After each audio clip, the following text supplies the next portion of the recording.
All right, so I'm Sam Jamier, the director of the New York Asian Film Festival. It's our 20th year and I guess 21st edition. It's a very confusing year, but it's still a very big year for us. And we're going to be talking about our upcoming festival starting on July 15th. And actually, David is better at doing the intros than I am. Hey, sure. I'm David Wilentz. I'm one of the programmers at the New York Asian Film Festival, NYAFF, as we like to affectionately call it. Yeah, July 15th through July 31st, we're at Film at Lincoln Center. And then the last weekend is at Asia Society. And yeah, as Sam said, 20 years. Wow, time flies. All kinds of craziness has happened. And this is like a banner year it's like kind of our biggest and best yet, as you would hope. Yeah, and you've known the festival for longer than I have. So in this sense, you're almost more I think you should be the designated person to reflect upon 20 years of showing Asian films in New York. Because for me it's my 10th year being involved. So technically you've been involved a little not as long as I have in a sense, but longer as an audience member. You started attending from year one, right? Right. Before the original, the first edition of New York Asian Film Festival, they did Old School Kung Fu Film Festival, and some other one-off things showing the Korean films and Johnny To series, I think a Choi Hart series around this time. So I my love of kung fu films, I immediately picked up on that and saw what they were doing. And so yeah, 2002 was the first edition, and then it was called Asian Films Are Go, and then they quickly changed to New York Asian Film Festival and have grown. The first year was like 11 films, and now we're up to 60, almost 70 films this year. So yeah, Over 70 films, I think. yeah. More like, well, if we count the shorts for like something more like 100 films or something, I don't know. I'm not sure. I mean, yeah. So between 2002 when we started and now, how do you see the difference? I'm interviewing you. That's funny. In the beginning, the whole thing was as wacky and crazy and even shocking as possible. And while that element is still exists, I feel it's become way more refined and more appreciative of the aesthetics of cinema. It's still, there's very much a mainstream appeal, but there's also that artistic bent. And I think a lot of the fat from those, the first era of the film festival has been trimmed off, to be honest. A lot of the fat. You know what I'm saying? Like, Yeah. yeah. So, like I said, I think it's a lot more refined. And it also goes, the medium is the message. It goes with the times. So it goes with what the output is and what we're seeing nowadays. I think, in the last several years, we brought back the jury competition, and this year's competition is, I think it's probably the biggest one. We have 8 films in competition? Yeah, I think that's one of the part that I'm happy about in the programs. Not that I'm not happy about others, but I think for the competition, I'm glad we brought that back. I think at some point they had a competition section, but somehow it was too much of a pain to put together. But you know me, I Yeah, don't this care year's about. competition, you can really see the diversity. You have, of course, you have a film representing Japan, and a film representing Korea and so forth. But there's also Mongolia is represented Malaysia, right? Yeah, Thailand. I mean, all kinds of, you're getting to see stories and ideas from all these different places that you might never dreamed of. yeah, I'm happy to open with a Thai film this year, and particularly a title from GDH. I think as a production company, they have a real identity, and the quality of their output is very it's very reliable. The stuff they have is always great and a great fit for us. I mean, to me, their films Fast and Feel Love, particularly this year, that really represents the spirit of the festival, the type of films that we like showing. It's popular, it's very well produced, it has an appeal to a broad audience. I always insist on showing films that are accessible, that are, I wouldn't say easy, but you have to torture your brain over it. Like it has a universal appeal. It's even though it's from Thailand, to an extent, it couldn't happen outside of Thailand, but it could also happen outside of Thailand. Well, to underline, I like that reconciliation between the two. The fact is very domestic. The acting, obviously, the cast, a lot of the cultural references, and what he has to say also about I don't know, human relations. Like it's a rom-com. So I mean, it's a romance. It's a comedy. There's a lot of elements in it. It's a parody. It's also a very cinephile film, full of references to other Asian films or American films as well. So anyway, I'm getting on a. no, no, to underline what you're saying, certainly it has a broad appeal, universal appeal, but what I think makes it very much a New York Asian Film Festival selection is that it is a bit out of the box. It's a movie about a sport. It's a rom-com about a sports stacker. I mean, I barely was aware of sports stacking myself until I saw it, and I thought, how do you take such a specific niche sport and turn it into this movie that, like you said, has so many things to say about coming of age when you're 30, about true love, about everyone. Yeah, I think we can focus down on it. To me, it's a great introduction to what the New York Asian Film Festival is, because I think this is top notch. It's a top notch movie every day. Like the way Bad Genius was a few years ago. We opened in 2017 with Bad Genius by Buzz Punpilia. I think these are great movies, but somehow they don't make it to the so-called top tier of international film festivals. And I think that's where we have our role to play, because although these films aren't necessarily selected by a certain type of festivals, let's just call it that, I think they need. We're the space for it. We're quite simply with a platform for it, and it shows perhaps at some level the deficiencies of some of the cultural gatekeeping we have in America or in Europe. There's sort of a fetishism for long take cinema. A certain type of experiments with what we call now. Anyway, I'm pointing clearly in one direction, but. Why not make a space for these films? I mean, these are fun films. Is fun a problem? And this is a really fun movie. And sometimes I feel like it's no longer a value somehow to have something that you just enjoy. It's not unsophisticated from an aesthetic point of view. It's chock full of film references.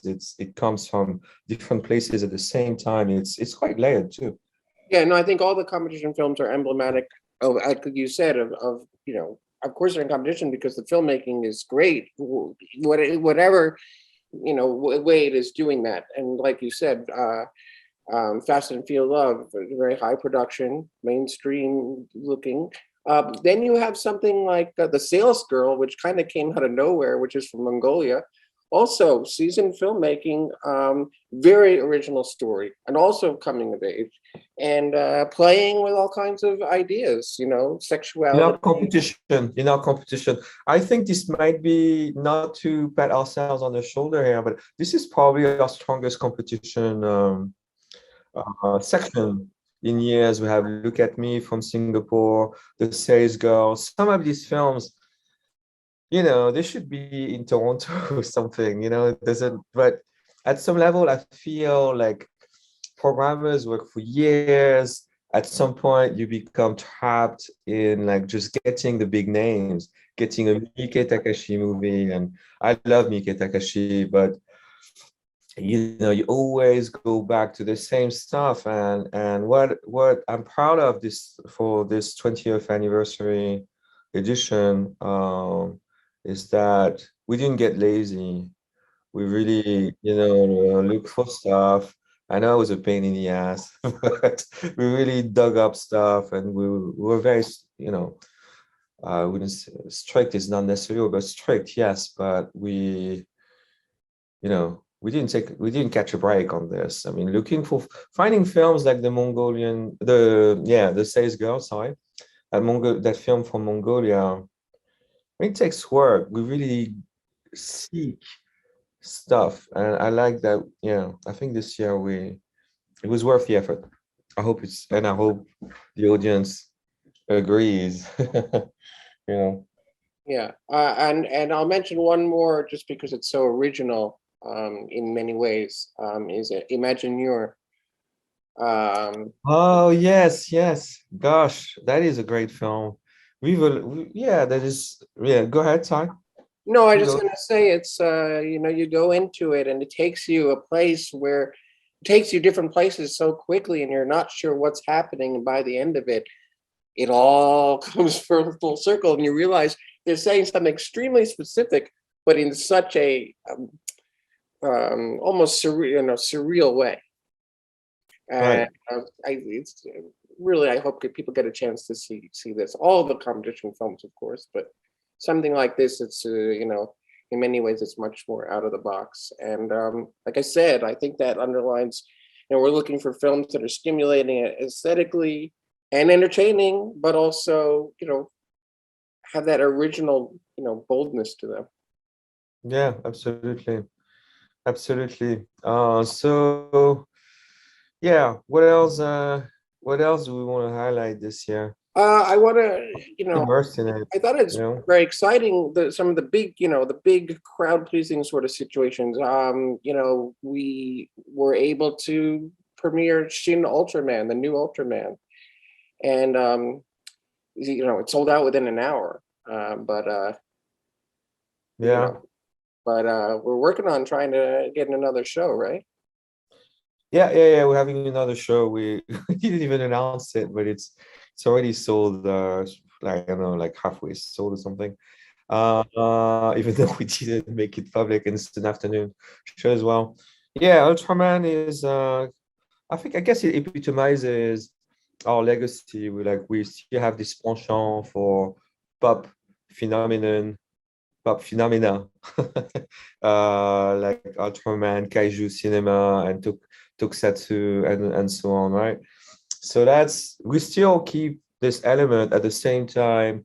We show films like The Says Girl. We really try and go after films from areas that don't necessarily have a lot of films in film festivals in general, and let alone in theatrical circuit in America. But yeah, Yeah, with something like Shin Ultraman, it also really represents, like you said, a pop culture of Japan, and it's nice to see that it's getting updated and it's still strong. So, like you said, people are going to identify Japan with kaiju and that kind of thing. And we're getting, one of our missions is to get you the best of current Asian cinema, but also from Japan, we have smaller, very independent, original films like Grown Ups, for example, or The Angry Sun, which is also in competition. But then another banner film for our Japan lineup is Offbeat Cops, starring the big star in Japan, Hiroshi Abe, who will be here for that. So that's a super landmark, exciting event. probably one of my favorite film in our lineup this year. That's the one. When I reviewed it, I was like, this is really an excellent film. Uh, that yeah, it's a great performance. I think that's Abe at no time.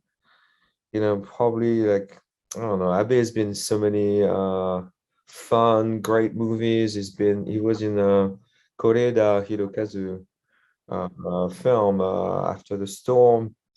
So on the one hand, um, he does great prestige cinema like Koreda movie. He's done stuff like Termare Romaish. I can't speak anymore. But so in many ways, I think having him at the festival sort of epitomizes the kind of work that we do. Try to embrace as wide a spectrum of stories as possible. And Offbeat Cops to me is a very moving film. I didn't. I think some of it. It's interesting because I'm guessing you did the write up, the description for it, or I don't think I did? did. I think Karen did. Oh, Karen did. So it's interesting because we saw two different films. You know, to me it wasn't joyous at all. I think it's sort of a bitter piece about coming to terms with failure. I think it's a fascinating film. Yeah, go ahead, sorry. I have to look at it again because I can't remember what I wrote, like which ones I wrote and which ones sometimes. So, Yeah, I know. which we might have collaborated. I can't remember. But go ahead, as you were saying. Yeah, that's to me it's definitely a highlight. I mean, it's pretty close to sold out, if not sold out already. But yeah, that's it's the kind of films when you review it, you sit through dozens of films that are not necessarily terribly good, and you watch it, you're like, okay, really interesting movie on so many levels, very moving. Really, it makes you think for a while, and it's still fun to watch. Again, I think if we trying to as an intro, as an introduction to the kind of work that we do, the kind of films we want to share with our audience and show in New York, I think that that really is it. There's a little bit of something for everyone. Very accessible movie, but at the same time with a certain ambition in terms of what it's trying to say. It's by Eiji Uchida, who a lot of people would know from The Naked Director, On Netflix, yeah. the Netflix show. It has some similarities in a sense. Well, Yes, his Abe's expressions alone are worth the price of admission. I really think, as you said, he's a well-seasoned actor. He's well multifaceted, and in this film, he starts off as a Dirty Harry type, and it's really great the way he really doesn't get along with anyone, and then he has his own transformation. So yeah, so but as we've been saying, we're all over the map. We have our usual suspects. We have the Japanese films. We have great Korean films. The one that hits me in my gut the most is probably The Girl on a Bulldozer, because it's just this woman is so rightfully angry at the world, and she's not going to let them put her down. Very exciting, great performance. yeah, Korea is probably, as a country, in terms of, yeah, that probably is in a way the most central part of our lineup, which makes sense in 2022. We're still in the post-Parasite, post-Squid Game times or paradigm, I guess. And not that we're following suit. I think we've always been ahead of the game when it comes to Korea. We brought Lee Jong-jae to New York back in 2014 or 15, years before the US even knew he was a household name back in Korea. So we brought him for the Face Reader. We did a small tribute retrospective to. He already had 7, 8 years ago. He already had a long career. He started off quite a while ago. He had. I remember watching him in that TV show, The Sandglass or The Hourglass, depending on the translation, where he plays this silent, sort of shadowy figure. He doesn't have many lines in that. So anyway, I'm reminiscing now about Lee Jong-jae, but well, we don't have any Lee Jong-jae films this year, sadly. But I think, yeah, for Korea, we're bringing some. I think again to think about the nature of the festival and our curatorial philosophy style. Korea is a good example of our work throughout the years, particularly in recent years, in that We're bringing some established talent, big stars that have long been in the business of storytelling, like Liu Soo-myung with Perhaps Love. I think it's a fantastic rom-com. It really is. It's a really wonderfully inclusive rom-com that's very funny and very touching. Yeah. Right. So formally, it's sort of that's what Korea does well. They tend to use a lot of genre tropes. They work with a certain genre, rom-com, melodrama it's sort of, you could argue, the DNA of Korean storytelling. At some level or another, the intensity of the expressions, expressing your anger, your at the fact that the world is not what it should be. That's The Girl on the Bulldozer and so on, but also these extremes of rage and passion and so on. I think that's one of the reasons why Korean cinema is so popular these days. There's an immediate accessibility to it. You can be a kid from the Middle East, someone from Latin America, or in the US. Now it's reaching the US. It's reached the US a few years ago, and Europe at the mainstream level. Finally, I think Squid Game definitely made Korean film culture and TV show culture, the K-drama phenomenon, mainstream, right? And the films we're showing are no different. There's this expressionism, this immediate accessibility. That's a word I like to use because I think it's a quality. And it shows the ability of Koreans to they have something to say that the world want to hear, right? And you don't need to delve in the arcades of the Marvel Cinematic Universe. Not that I have anything against this, but like you have real human beings. You understand that the stepmother isn't a great person. You have stories of yeah. Anyway, I'm getting into a rant about it. No, but it's true that the Korean filmmakers do have an innate understanding of genre, so much so that they can make films that follow those tropes but still have something to say. We're showing this excellent action film called The Killer, and you hear the title, and you're like, yeah, you're a big fan. obviously it's a genre picture, but there's so many references to the genre itself, and the production and the stunts and everything are top notch.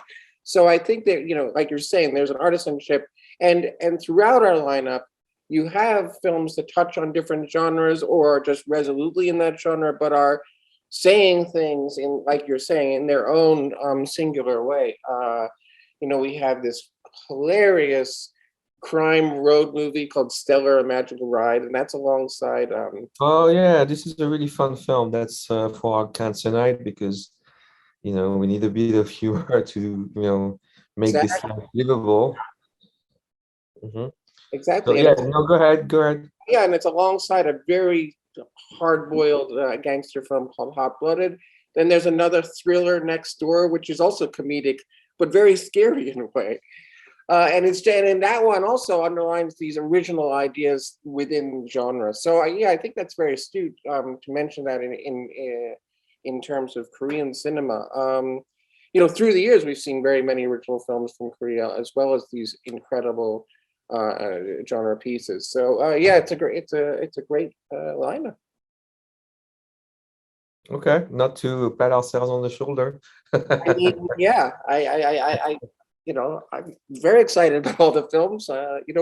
As curators, we want to play stuff that we want to see and we think people should see. So I think we've certainly worked hard for it. Yeah. What are your top five? So you were gonna say Girl on the Bulldozer. I know that it is. The Killer too, you think? I like The Killer a lot. The Sales Girl is definitely one of my tops. I liked Mama Boy a lot. And then now there's definitely some others. I mean, a lot of them really had special places in my heart. Like I said, Imagine You're just because it really took me to a place I didn't expect. But yeah, definitely the Sales Girl and Girl on the Bulldozer. Right. Okay. Okay. That's And yeah, good. I love The Killer. I can't wait to see our screening of it. Yeah, the film will be in theaters actually, starting well very soon. I forgot I forgot the date, but ours is a special screening since the Yeah, actor and director and writer will be coming to New York to speak. and Um, perhaps Love also. I'm sorry. And perhaps Love really, I thought that really impressed me. And at the end of the selection process, I got to see the new film by I'm gonna massacre her name. We showed her films before. Jung Ga-young. Chong Ga-young. Yeah, yeah, yeah. Film Nothing Serious, which is also a really just a really fun original. Again, I can't stay away from the word rom-com. The female protagonist is super sassy, and we know about my sassy girls, and but she's got reason to be. So it was really good. Yeah, yeah, I agree. That's these are yeah, these are all good films, and I hope the audience agrees with our choice. Uh, and if they don't, well, that's too bad. We did our best, and we're not algorithms, so Um, people will have to endure our bad taste. well, one thing I thought was really exciting this year was that we have a new partner, which is China China. That's the way I think they say it. Uh, Do they say it the Italian way? what's that? I should have asked them. You seem to say it with somewhat of an Italian. I'm Yeah. saying it because it looks like an Italian word to me, like Cinecittà, Cinecina. Yeah, yeah, Cinecittà. That's right. That's true. Yeah, so Yeah, yeah, that's a great selection of films. I'm happy we have them on board. They're young, very dynamic, very eclectic taste as well. absolutely. Uh, They're in touch with a little art house, a little more art house than maybe we are, but still very storytelling oriented, yes, with an idea of cinema that's, well, I like to say over and over. Maybe you guys are tired of hearing me say that, but yeah, I like an idea of a cinema that's complete with great storytelling, elements of drama, photography, music, something that takes you somewhere, you well, know. their selection also sort of crosses genres. You have like a crime mystery film. You also have an adventure film, one and four, sort of action adventure kind of thrillers Right. elements. So yeah, you're right. There is some, maybe some more art house leanings, but I think again, storytelling is key and engagement is happening. So Right. that's Yep. off to that. Yep. Yep. Yep. Yep. Okay. I've run out of juice. Is there anything else that you want to touch on? There's a lot, but I don't know. I'm still, it's the thing, 5 days before the festival. There's so many logistical issues. Yeah, I mean, we really just scratched the surface. We didn't really even talk about Taiwan or Hong Kong or so forth. Um, yeah, and the Chinese selections, there's a lot to talk about as well. We have a few films from the Northeast. China is a very complex entity. I mean, in fact, we could, you know, you could do an entire, I mean, you have such a thing as a national film showcase, a Chinese film festival. And I try to distinguish what we do from the work of showcases or film festivals that focus exclusively on one country. I mean, to me, over the years, one of the reasons I continue to do this is that for the reason I talked about at the beginning, I think there's a lot of films we watch for work or for fun when we travel to other countries that I think we should share, that I feel need to be shown in America, in New York, right? That's where we live.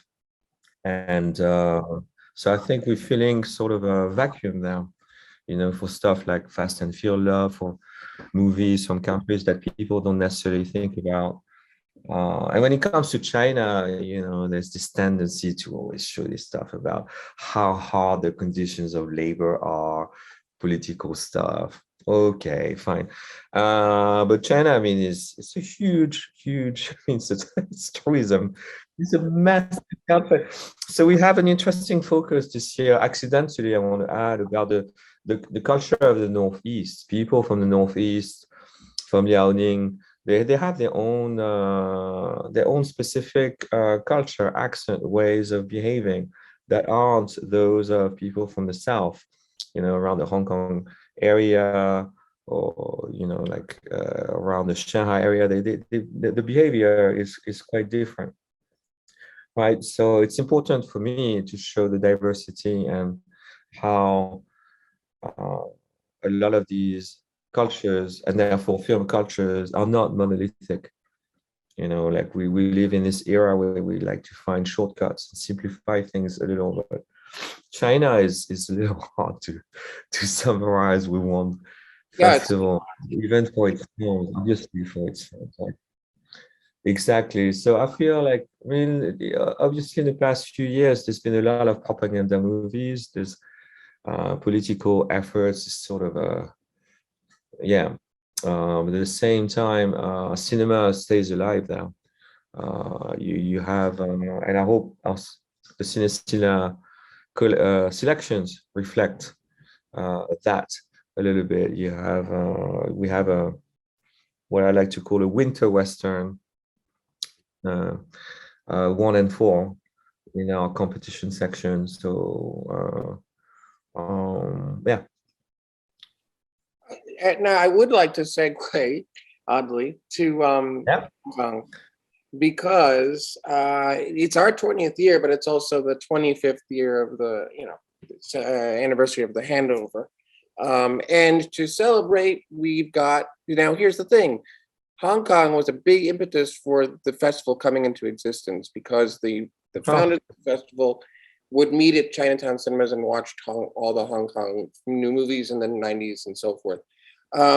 So we're celebrating these anniversaries with classic Hong Kong films like Overheard, which is an incredible. It's exactly that. It's a surveillance cop police procedural, and of Kung Fu Hustle and all these modern Hong Kong classics with new Hong Kong films.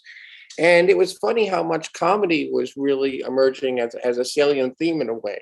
We have a couple of Chinese New Year films. One is called Chili Laugh Story, which is about making chili sauce. That's one of my favorite. Yeah, that is a great film because you have a lot of the old, they're not old, but established talent from Hong Kong. Obviously, the region is going for a major transition, for lack of a better word. It is a time of crisis. I mean, what with the pandemic and so on, and the film culture certainly has been impacted a lot. A lot of folks have pronounced Hong Kong film dead. So like we shouldn't kid ourselves. I mean, it's true. Like it is, as an industry, they're facing substantial challenges. But yeah, go I ahead. just want to say what you're saying there. I almost forgot. We're showing a film called oh shoot, Legendary.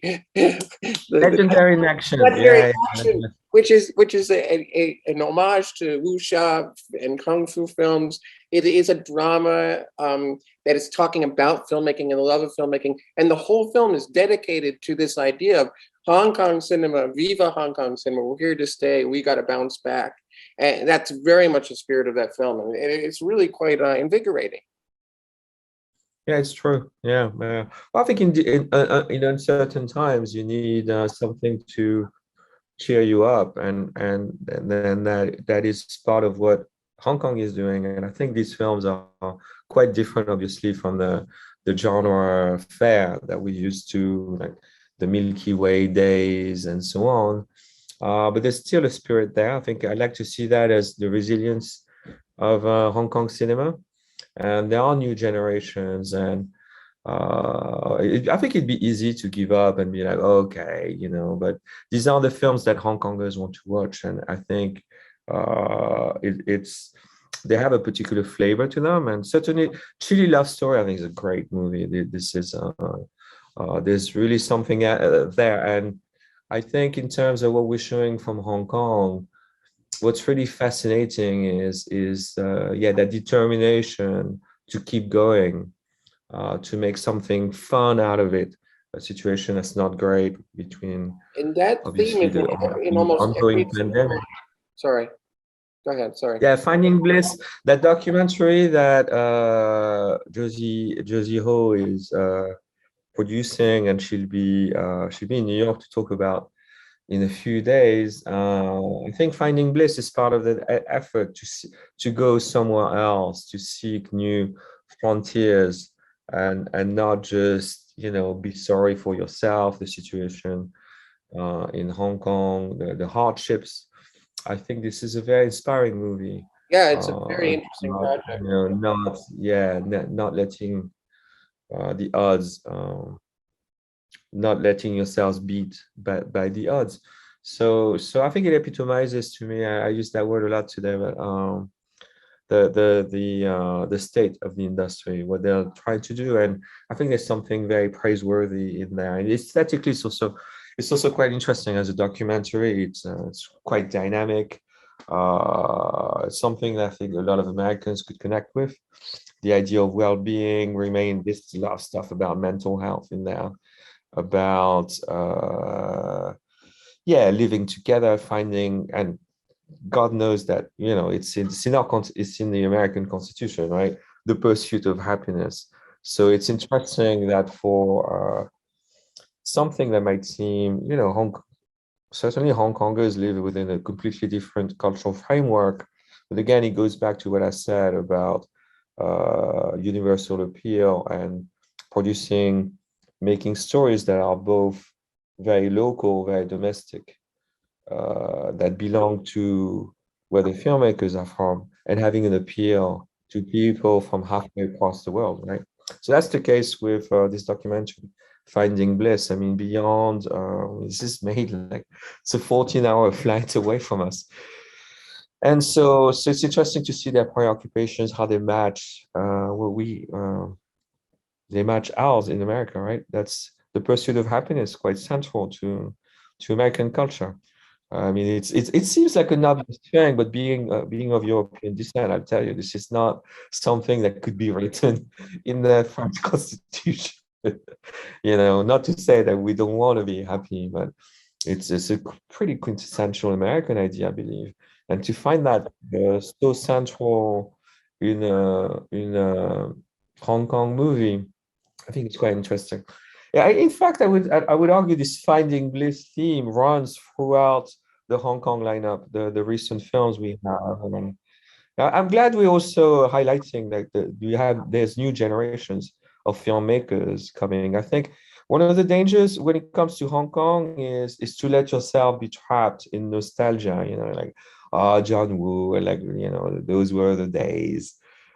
Sure, I mean, this is great. We still need, that's why we're looking both over our shoulder, we're looking backwards and forward. I mean, certainly these are great films, but at some point, how many times are you going to tell the world how great John Woo's action films are, Milky Way, old school kung fu stuff? Yeah, this is fine, but something else is going on. And I think in that sense, there's a bit of an acrobatic act in the curation of the Hong Kong lineup, in that we show the works of some are easy to watch, but we show them on the big screen. We have this small retrospective of 5 of the best films from Hong Kong over the past 25 years. It's a Exactly. hard selection, and Yeah, it the Hong doesn't Kong go back to John Woo era. It goes to 1997 with Happy Together, and I think that's the oldest film we have. So it is a very interesting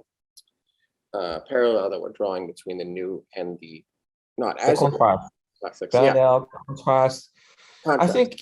I think more like a contrast. I think the preoccupation of that era were really commercial, in the sense that, so he tried to get a lot of people to watch some fun stuff. It was very apolitical. We lived in a world of fiction. Hong Kong doesn't have guns. I mean, and people know kung fu for sure, but like, not everybody is kung fu fighting in Hong Kong. I mean, of course, kung fu culture is central. It's of paramount importance. They have, and that's also one thing that I guess should be fixed in terms of showing kung fu films in general. I always find it so detached from their context. Most of these stories are adaptations of novels, and it seems like 50, 60 years after the golden age of the Shaw brothers and so on, we still seem to be completely divorced from the reality of their literary source. It's a literary legacy as well. We transformed it into like these chop-sucky sort of showcases. I mean, a lot of the people who wrote this were very literary. And anyway, I'm going on a tangent there. But the new generation of filmmakers, they care about something completely different. You see a lot of things about, trying to have a good life, finding romance, finding the one you love, dealing with friendships in hard times, and so on. Right. So those are totally different preoccupation, and certainly the contrast is huge. It's dramatic. It's like a different industry now. Like there's been almost like a break where Hong Kong filmmakers now go to Beijing, and they continue to do what they're doing, but in Mandarin within certain formal constraints. Obviously, they have to deal with government approval and so on, as do Hong Kong filmmakers, obviously. But there's now a widening gap between the past and the present. But I think there's hope, and that's something that I hope US audiences will appreciate. Is there's a lot of hope in this film. I think we live in very dark times, economic uncertainty, the war, pandemic is not over, and so on. But all these films, the new ones we're showing, the new generations, they offer hope through thick and thin, hope against the odds. I was going to ask you. That is inspiring to me. Yeah, I was going to ask you what you see as the most visible theme across all the films, not just Hong Kong or in Mongolia or whatever, but across all the films that we're showing. Oh gosh. Well, I think you sort of articulated it just now, what you're saying about hope. So you're kind of giving the answer to your own question, no? Well, no, I that's what I see, but you answer me. I don't know that there's a unifying message. People, I do that work of finding sponsors and so on, financial support for what we do. It's a huge chunk of what I do. As the executive director, I have to look for money so that these shows are possible, which is not easy. Because, for many reasons, everyone who does fundraising know that's a very difficult job. But I want to say that no, the theme is that there's no Well, there's no theme, and it's hard to superimpose. Yeah, I'm not asking. Okay. I'm not asking a unifying theme. I'm asking the most visible themes that maybe are connected by several films. The most recurring. Obviously, there's themes of love and humanism across so many of the films. I think that's very visible. But I don't know what else. You're saying hope as well. But then there's these big budget, crazy action films. I'm not sure what if there's a certain theme emerging from across their constellation. I don't think we need to see a particular theme. I could kind of see one. I mean, certainly, I hope these films make you see Asian countries a different way. Asia is a fiction. I want to say that the theme is that there kind of is no. I mean, there are some similarities between us, how we live together, eat together, and so on. The sense of collectivity is quite different. I mean, for me, that you see that in the Korean lineup, and you know, I'm Korean, so obviously, so in a sense that's uh, something that's easier for me to see, perhaps. But from the Korean films, there's this sense of you don't exist as this atom lost in the universe of other atoms. Everything is a relation. You live in the world of molecule. It's molecular. Everyone is related to someone else. You're always someone's father, son, lover. You have a responsibility towards another. I think if there's something Asian, perhaps, despite the massive differences, cultural, political, social, and so on, between, I don't know, Thailand, Mongolia, the country I barely know, to be honest, Japan, Korea, and so on, Indonesia, we have an action film from Indonesia, great movie. Thank you for selecting it, by the way, David, because you're the one who pushed for Preman, right? And yeah, So thank you. the Philippines and so on is that as I think as societies, if there's something Asian to this film, it's really the sense of collective responsibility that we owe each other. Living together is hard, and we have to deal with it. I think it's a. I hope Americans get that. I think we live in times where we're in a very fractured society. It's like me, my rules. Like I don't care. I'm not going to do what you say. Like and it's this very easy, super, really offensive, and terribly ignorant that I find difficult to deal with. Idea like, oh, Asians are very compliant. I'm like, God knows you are wrong. You're so wrong.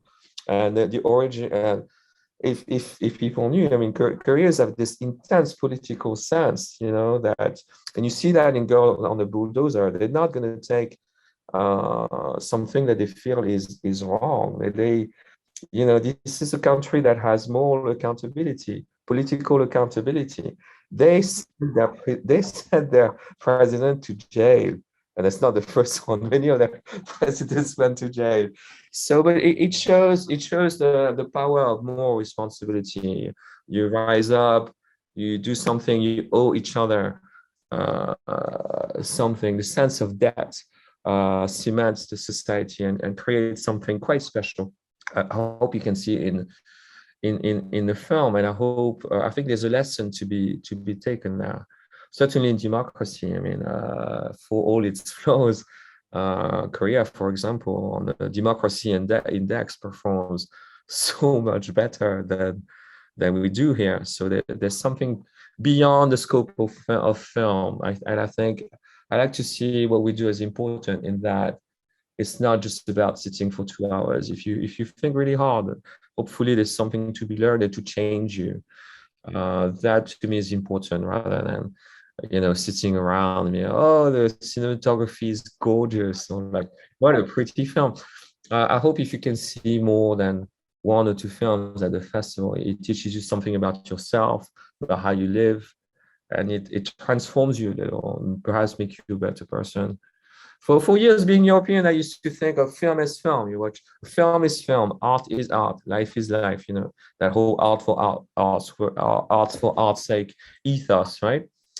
I think as having done 10 years, my 10th anniversary during the festival, right? Programming and later managing the festival. I think that's something I've learned is that this isn't ivory tower curatorial work. It's deeply anchored in the reality of our times. To get these films, we have to go at great lengths sometimes. There's a lot of convincing, pitching, going to Asia and saying, no, it's worth showing the film, convincing the Chinese, for example, the Chinese producers, like even if it's not a theatrical, you need to show your film overseas. Sometimes telling others, no, our festival is worth showing your film at in the first place for the first time here in New York and so on. So it's also being a New York based film festival, New York film event that is quite central to the way at least I work. I don't know if I'm being clear. Cool. I I think think we've, I talked about 10 things at the same time. I think we really covered a lot. Well, the festival will run from July 15th to July 31st at Film at Lincoln Center and Asia Society. We invite you to go to NYAFF.org for more information. We'll have a lot of filmmakers, as we talked about, the largest number of filmmakers we've ever received in New York. The festival would not be possible without the generous support from the Korean Cultural Center in New York, the Korean Foundation for International Cultural Exchange. Throughout the years, we've benefited from the support of the Hong Kong Economic and Trade Office in New York. Hong Kong is still the DNA of our festival, and Korea is central to our efforts. We also want to thank the New York Council on the Arts, our new corporate sponsor, Strat. They're very good friends of ours, and they've been immensely supportive this year, not only in terms of financial support, but introducing us to new people, new friends. I want to thank the Korean Film Council, also a long-time supporter. The JEC, the Expo 70 Fund from Japan, the Taipei Cultural Center of TICO in New York, Shiseido Americas, and Alix Partners. So without them, the festival would not be possible. And of course, the Cine Film Festival organizers and the leadership at Asia Society for allowing us to go back there. And obviously, Film at Lincoln Center, we're on the same team. There you go. See you at the movies. See you at the movies.